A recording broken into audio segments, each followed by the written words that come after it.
எல்லாருக்கும் வணக்கங்க. உங்கள் எல்லாரையும் 666 மந்த்ரா யூடியூப் சேனல் மூலமாக மறுபடியும் சந்திக்கிறதுல எனக்கு ரொம்ப ரொம்ப சந்தோஷம். தொடர்ந்து நம்மளுடைய சேனல் மூலமாக ஆன்மீகம் சார்ந்த பல ஆன்மீக தகவல்களை பார்த்து கொண்டு வருகிறோம். நிறைய பேருக்கு பயனுள்ள தகவல்களை சொல்லிக்கிட்டு இருக்கிறோம். ஆன்மீக சார்ந்த சந்தேகங்களுக்கு உண்டான பதில்களையும் சொல்லிக்கிட்டு இருக்கிறோம். அந்த வகையில் நிறைய நண்பர்கள் நமக்கு வச்ச ஒரு கோரிக்கை என்னென்னா, சார் எங்களுக்கு முருகப்பெருமானை ரொம்ப பிடிக்கும், அந்த முருகப்பெருமானினுடைய அருளை நாங்கள் பெறுவதற்கு ஏதாவது வழி இருக்கா, அவருக்கு இஷ்டமான பரிகாரம் பூஜைகள் ஏதாவது இருக்கா அப்படின்னு கேட்குறாங்க. சார், முருகப்பெருமானினுடைய ஒரு கடைக்கண் பார்வை எங்கள் மேலே கொஞ்சோண்டு படாதா, அதுக்கு ஏதாவது பிரார்த்தனை இருக்கான்னு கேட்டால் கவலையை விட்டு தள்ளுங்க. முருகனையே நேரில் தரிசிக்கிறதுக்கான சூட்சம ரகசியத்தை நான் சொல்கிறேன். எப்படிங்க? முருகப்பெருமானையே நேரில் தரிசிப்பதற்கு உண்டான அற்புதமான மந்திரத்தை நான் உங்களுக்கு உபதேசம் செய்கிறேன். இந்த மந்திரத்தினுடைய சக்தியால் முருகன் உங்களுக்கு கனவில் தோன்றுவார், அல்லது நேரில் கூட தோன்றுவார். நேரில் தோன்றுவார் அப்படிங்கும்போது உங்களுடைய அந்த இமேஜின் முருகா முருகான்னு அவரோட நாமத்தையே தொடர்ந்து சொல்லும்போது திடீர்னு ஒரு விஷயமா முருகர் காட்சியளிக்கிறத பார்க்க முடியும். ஏதேனும் ஒரு வகையில் முருகர் உங்களுக்கு காட்சி அளிப்பார் அப்படிங்கிறதுல ஐயம் ஏதுமே இல்லை. சார், இது எப்படி நீங்கள் சொல்கிறீங்க அப்படின்னு கேட்டால், இது நான் சொன்ன விஷயம் இல்லைங்க. கந்தகுரு கவசத்தில் இடம்பெற்ற சக்தி வாய்ந்த ஒரு மந்திரம். இந்த மந்திரத்தை முழு மனதோடு விரதம் இருந்து பிரார்த்தித்து சொன்னோம் அப்படின்னு சொன்னால் கண்டிப்பாக முருகன் அருள் கிடைக்கும். முருகனுடைய அந்த நேரடி தரிசனமோ அல்லது நித்திரை தரிசனமோ உங்களுக்கு கட்டாயம் கிடைக்கும். கலியுகத்திலே கண்கண்ட தெய்வமாக கந்தன் இருக்கிறார். முருகனை வணங்கினால் மும்மூர்த்திகளையும் வணங்கியதின் பலன் நிச்சயமாக கிடைக்கும். அதே மாதிரி முருகப்பெருமானை வணங்குபவர்களுக்கு விதியையே வெல்லும் ஆற்றல் உண்டு. இன்னும் சொல்லணும்னாங்க, த சாஃப்ட் காட் அப்படின்னு சொல்லுவாங்க. ரொம்ப ஒரு மென்மையான கடவுள்கள் அப்படின்னு சில தெய்வங்களை சொல்கிறோம். அப்படி இந்த மென்மையான தெய்வங்கள் அப்படின்னு சில கடவுள்களை சொன்னாலும் அந்த மென்மையான கடவுள்களிடத்துல கொஞ்சம் நாம் பயத்தோடு இருக்கணும், சேட்டை வச்சுக்கக்கூடாது. உதாரணம் சொல்ல போனால் ஐயப்பன் பியூர் வெஜ்ஜு, மென்மையான கடவுள். பட் ஐயப்பன்கிட்ட ஏதாவது சேட்டை பண்ணிட்டோம் அப்படின்னா, அவருக்கு விரதம் இருக்கும்போது ஒரு சேட்டை பண்ணிட்டோன்னா வச்சு செஞ்சுடுவார். ஒன்று. ரெண்டாவது பார்த்தீங்கன்னா ஆஞ்சநேயர் ஒரு சைவம், சாஃப்டான ஒரு கடவுள். எப்பயும் ராமநாமத்தையே சொல்லிகிட்டு இருப்பார். ராமா என்று ஒரு முறை சொன்னாலே மனதில் இருக்க கெட்டதெல்லாம் போயிடுமா, கோவம்லாம் குறைஞ்சிடுமா. அவர் அனுதினமும் ராமான்னு தான் சொல்லிகிட்டு இருக்கிறார். ஆனால் அவரை சீண்டிட்டோம்னா அவ்வளோதான். ராமாயணத்தில் ராமர் என்ன சொல்கிறாருன்னா, இந்த டோட்டல் கதாபாத்திரங்கள்லேயே இந்த ராமாயணத்தில் இருக்கிற எல்லாரை விட உயர்ந்தவன், என்னை காட்டிலும் உயர்ந்தவன் யார், நீதான் அப்படிங்கிறார் ஆஞ்சநேயரை. அப்படியே மகாபாரதத்துக்கு வந்தீங்கன்னா கிருஷ்ணர் என்ன சொல்கிறார் பீமன் கிட்டனா, கடவுள்களிலே வலிமையான கடவுள் யார், ஆஞ்சநேயர், போய் அவர்கிட்ட வர வாங்கிட்டுவான்னு அனுப்பி வைக்கிறார். ஸோ ஆஞ்சநேயரும் ரொம்ப ஒரு சாஃப்டான காட். பட் ரொம்ப ஒரு சேட்டை பண்ணிங்கன்னா ரொம்ப டேஞ்சராக மாறிடுவார். இந்த மாதிரி நிறைய தெய்வங்களை நாம் சொல்கிறோம். அதில் முருகனும் ஒருவர். முருகனை சீண்டினால் கட்டாயம் அவன் உடனே அதுக்குரிய பலனை கொடுப்பான். தெய்வம் பொறுமையாக நின்று பார்த்து வச்சு செய்யும்பாங்க. அரசன் நன்று கொள்வான், தெய்வம் நின்று கொள்ளும். ஆனால் முருகன் மட்டும் செஞ்ச தப்புக்கு உடனே தண்டனையை கொடுத்துருவார். அதனால தான் சொல்லுவோம், எந்த தெய்வத்திடம் சேட்டை வைத்து கொண்டாலும் முருகனிடத்துல சேட்டை வச்சுக்காத அப்படிம்பாங்க. இது வந்து மனிதர்களுக்கு மட்டும் இல்லைங்க, கடவுள்களுக்கே அதுதான் நிலைமை ஆச்சுங்களா. கடவுள்களே முருக பக்தர்களிடத்துல கொஞ்சம் பொறுமையாக தான் போவாங்க. இன்னும் சொல்லப்போனால் பிரம்மதேவனே முருகனினுடைய பக்தர்களிடத்துல அதீதமான கஷ்டங்களை கொடுக்க மாட்டார். அவருடைய தலையெழுத்தையே அவர் கொஞ்சம் குறைச்சி, எழுதின தலையெழுத்தையே அந்த கஷ்டத்தை குறைக்கிற அளவுக்கு முருக பக்தருக்கு சகாயம் பண்ணிடுவார் பிரம்மதேவன். இப்படி முருக வழிபாடுகள் இடத்திலே பல்வேறு விதமான முறைகள் இருக்குது. அதில் இந்த கந்தனை நேரடியாக தரிசிப்பதற்கான ஒரு வழிபாட்டு முறையை நான் சொல்கிறேன், நல்லா நோட் பண்ணிக்கோங்க. இந்த முறை பார்த்தீங்கன்னா கந்தகுரு கவசத்தில் சொல்லப்பட்டிருக்கு. முருகனை நேரில் காணுவதற்கு இந்த மந்திரத்தை தொடர்ந்து ஆழ்மன பக்தியோடு உச்சரித்தால் கண்டிப்பாலும் முருகன் காட்சியளிப்பார். இந்த வழிபாடு எத்துணை நாட்கள் செய்ய வேண்டும் அப்படின்னா இதுக்கு கொஞ்சம் வேரியண்ட்டாக சொல்லப்பட்டிருக்கு. தொடர்ந்து செய்வதாக இருந்தால் 48 நாட்கள், ஒரு மண்டலம். இல்லைங்க அப்படின்னா வாரந்தோறும் வரக்கூடிய செவ்வாய்க்கிழமைகளில் நீங்கள் செய்யணும். எத்தனை செவ்வாய் நீங்கள் முருகனுடைய தரிசனம் கிடைக்கும் அப்படின்னு கேட்டிங்கன்னா ஒரு 48 செவ்வாய்க்கிழமைங்க நீங்கள் செய்கிற மாதிரி இருக்கும். இல்லைன்னா கார்த்திகை என்று சொல்கிற அந்த ஒரு நட்சத்திரம் வருது இல்லையா, அந்த நாளில் முருகனுக்குரிய அந்த கார்த்திகை நாளில் செய்யலாம், இல்லை சஷ்டி நாளில் செய்யலாம்.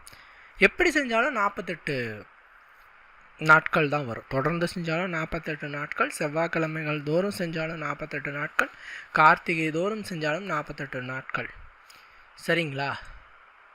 முடிஞ்ச அளவுக்கு இந்த மந்திரங்களை நீங்கள் ஜபம் செய்து கொண்டிருக்கும் காலகட்டத்திலேயே முருகனினுடைய அறுபடை வீடுகளுக்கும் சென்று தரிசனம் செய்வது ரொம்ப சிறப்பு வாய்ந்தது. இந்த மந்திரத்தை சொல்ல ஸ்டார்ட் பண்ணிட்டீங்க அப்படின்னு சொன்னாவே என்ன பண்ணலாம், வாரத்துக்கு ஒரு நாளோ அல்லது மாதத்துக்கு ஒரு நாளோ ஏதாவது ஒரு முருகனினுடைய ஸ்தலத்துக்கு, அதாவது அறுபடை வீடுகளில் ஏதேனும் ஒரு ஸ்தலத்துக்கு போய் முருகனை வழிபாடு செஞ்சிங்கனாவே அது மேலும் முருகனை நேரில் தரிசனம் செய்வதற்கு வழிவகையாக அமையும். முருகனினுடைய இந்த ஒரு பிரார்த்தனையை செய்வதுனால உங்களுக்கு தடைப்பட்ட அத்தனை காரியங்களையும் நன்முறையில் முருகன் நிறைவேற்றி கொடுப்பார். நிறைய பேர் காரிய தடைகளுக்காக முருகனை வழிபாடு செய்கிற, திருமண தடை, குழந்தை தடை, இந்த மாதிரி பல்வேறு விதமான தடைகள் நீங்கள், சுபகாரிய தடைகள் நீங்கள் முருகனை வழிபாடு செய்கிறோம். அந்த சுபகாரிய தடைகள் நீங்குவதற்கு இந்த முருகனை நீங்கள் இந்த மந்திரத்தை சொல்லி வழிபட்டால் நீங்கும் ஆபத்துகள் நீங்கி உங்களை கவசம் போல இந்த முருகனினுடைய வழிபாடு காத்து நிற்கும். பூக்கள் வச்சு கும்பிடும்போது செவ்வரளி பூ வைத்து முருகனை வழிபாடு செய்வது ரொம்ப சிறப்பு. இன்னும் சொல்ல போனால் முருகனுக்கு பிடித்த நைவேத்தியம்னா பாலும் தேனும் கல்கண்டும், பாலும் கல்கண்டும் மிக்ஸ் பண்ணி பானகம் வச்சுருங்க, தேன் வச்சுருங்க, சக்கரை பொங்கல் வச்சுருங்க, பழம் வச்சுருங்க. இதெல்லாம் முருகனுக்கு ரொம்ப விசேஷமான நைவேத்தியங்கள். ஒவ்வொரு முறை மந்திரத்தை சொல்லும் போதும் இதை செய்யுங்க. எத்தனை முறைங்க உச்சரிக்கிறது அப்படின்னா 1008 முறை சொல்கிறது விசேஷம் இல்லைங்க. அவ்வளோ தூரம் சொல்ல முடியாதுன்னா 108 விசேஷம். நீங்கள் எத்தனை ஊர் சொல்கிறீங்கிறது முக்கியம் இல்லை, எத்தனை ஊருக்களே நீங்கள் ஆழ்மனதோடு முழு பக்தியோடு சொல்கிறீங்கிறது தான் முக்கியம்.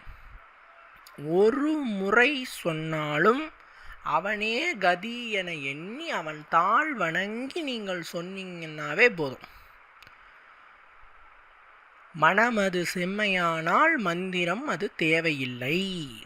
மனதார சொல்லணும். ஏன்னா பல பேர் 108 முறை 1008 முறைக்கு கன்ஃபியூஷன் ஆகுறாங்க. நீங்கள் 108 முறை சொன்னாலும் 1008 முறை சொன்னாலும் ஏன் அதிக உருக்களை சொல்கிறோம்னா, நீங்கள் அதை இஷ்டமே இல்லாமையோ அல்லது ஆழ்மனம் ஒருநிலைப்பாடு இல்லாமலோ நீங்கள் அதை சொன்னாலும் கூட அந்த மந்திரங்களினுடைய உருக்கள் அதிகமாக அதிகமாக ஆட்டோமேட்டிக்காக உங்களுடைய மனமானது ஒருநிலைப்படும். அந்த மந்திரத்தின் சொற்களால் அந்த தெய்வத்துக்குள்ளே நீங்கள் போயிடுவீங்க. அதனால தான் அதிக உருக்களை சொல்லுங்கன்னு நம்ம சொல்கிறதுக்கு காரணம். அதிக உருக்களை சொல்லும்போது அதற்கான பலனும் நம்மளுக்கு கிடைக்குங்கிறதுல ஐயமே எதுவும் இல்லை. காலையில் பிரம்ம முகூர்த்தத்தில் சொல்ல ஆரம்பிங்க. காலையில் பிரம்ம முகூர்த்தம் அப்படிங்கிறது கரெக்டாக சொல்லணும்னா ஒரு 3:30 மணியில் இருந்து 5 மணிக்குள்ளே நீங்கள் தொடங்கினா போதும்.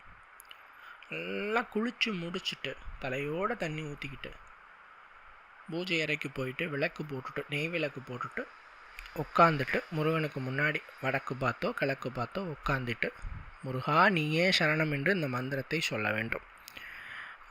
அதே நேரத்தில் இந்த வழிபாட்டை பெண்கள் செய்யலாமா அப்படின்னா தாராளமாக செய்யலாம். அவர்களுக்கான தீட்டு காலங்களில் மட்டும் 3 to 5 நாட்கள் தள்ளி இதை நீங்கள் செய்யலாம். ஸோ இந்த மந்திரத்தை சிரத்தையோடு சொன்னால் ஆண்களுக்கும் பெண்களுக்கும் கண்டிப்பாக அந்த பூஜை முடியும் பொழுது 48 அப்படிங்கிற அந்த நாட்கள் முடியும் பொழுது முருகன் கனவில் காட்சி அளிப்பார் என்று கந்தகுரு கவசத்திலே சொல்லப்பட்டிருக்கிறது. அதன் பிறகு முருகன் உங்களை கைப்பிடித்து வழி நடத்தி செல்லுவார். வேண்டிய வரங்கள் யாவையும் அவர் நிச்சயம் கொடுப்பார். சரிங்களா? அதே நேரத்தில் முருகனுடைய வழிபாட்டில் இந்த வேல் வழிபாடு அப்படிங்கிறது ரொம்ப பவர்ஃபுல்லான ஒரு வழிபாடு. ஒவ்வொரு தெய்வங்களையும் வழிபாடு செய்கிறச்ச அந்த தெய்வத்தினுடைய அம்சம் பொருந்திய சில பொருட்களை வழிபாடு செய்கிறதுங்கிறது மேலும் பலன்களை கொடுக்கும். உதாரணத்துக்கு சொல்லணும்னா பெருமாளை கும்பிட்றச்சே நாம் துளசியை கும்பிடுவோம். சிவனை கும்பிட்றச்சே நாம் யாரை கும்பிடுவோம்? நந்தியை கும்பிடுவோம். அதே மாதிரி விஷ்ணுவை கும்பிட்றச்சே பெருமாளை கும்பிட்றச்சே கருடாழ்வாரை கும்பிடுவோம். இப்படி நீங்கள் எந்த தெய்வத்தை வணங்கினாலும் அந்த தெய்வத்தோடு இருக்கிற உபதெய்வங்களை வணங்குறதுனால அல்லது உபசக்திகளை வணங்குறதுனால அதனோட பலன் அபரிவிதமாக இருக்குது. அப்படி சொல்கிற போது இந்த முருகனை கும்பிட்றவங்க எல்லாருமே இந்த வேல் வழிபாடும் செய்யுங்க. வேல்லாம் இப்போ சின்ன சின்ன வேல்லாம் கிடைக்கிது. முருகன் கோயிலுக்கு போனால் அந்த வேல்லாம் கிடைக்கிது. அதை வாங்கிட்டு வந்து வீட்டு பூஜை அறையில் வச்சுட்டு சின்ன வேலை வாங்கிட்டு வாங்க. வேல் வாங்கிட்டு வரணும் பெருசாக வாங்கிட்டு வர வேணாம். சின்னதாக வாங்கிட்டு வந்துட்டு ஒரு வெள்ளிக்கிழமை நாள் செவ்வாய்க்கிழமை நாள் இந்த நாட்களில் இந்த வேலுக்கு பால் ஊற்றி அபிஷேகம் பண்ணலாம், மஞ்சள் நீர் ஊற்றி அபிஷேகம் பண்ணலாம், தேன் ஊற்றி அபிஷேகம் பண்ணலாம். இப்படி நீங்கள் அபிஷேகம் செஞ்சு கும்பிட்றதுங்கிறது வேல் வழிபாடு அப்படின்ட்டு சொல்லுவாங்க.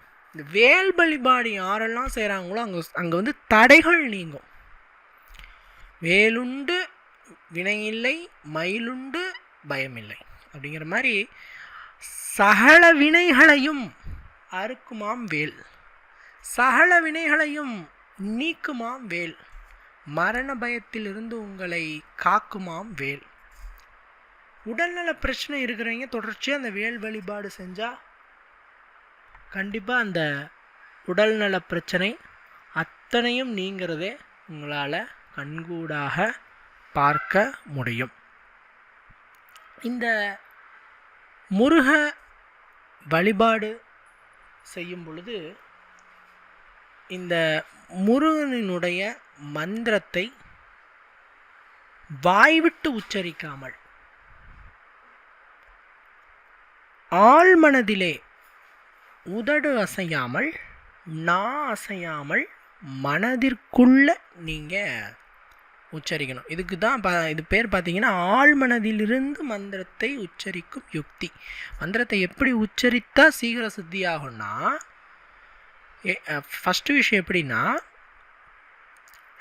நாக்கு அசையக்கூடாது, உதடும் அசையக்கூடாது, உள்ளத்திலிருந்து அந்த மந்திரத்தை சொல்லணும். அப்போ தான் சித்தி சீக்கிரமாக ஆகும். சரிங்களா? சரி, இப்போ இந்த மந்திரம் என்ன அப்படிங்கிறத நான் உங்ககிட்ட இப்போ சொல்கிறேன். மந்திரம் ஓம் சௌ சரவண பவ. இதுதான் அந்த மந்திரம். இன்னொரு முறை கூட சொல்கிறேன். ஓம் சௌம் சரவண பவ. இன்னொரு முறை கூட சொல்கிறேன். ஓம் சௌம் சரவண பவ. சரிங்களா? ரொம்ப சக்தி வாய்ந்த மந்திரம். தொடர்ச்சியாக பாராயணம் பண்ணுங்கள். முருகனின் திருவருளால் உங்களுக்கு தொட்டதெல்லாம் தொடங்கும். ஒரு கட்டத்தில் முருகனே காட்சி அளித்து உங்களை கைபிடித்து வழிநடத்தி செல்வார். கண்டிப்பாக இந்த வீடியோ உங்களுக்கு பயனுள்ள வகையில் இருந்திருக்கும் நான் நம்புகிறேன். மற்றும் ஒரு பதிவில் சந்திக்கலாம். நன்றி, வணக்கம்.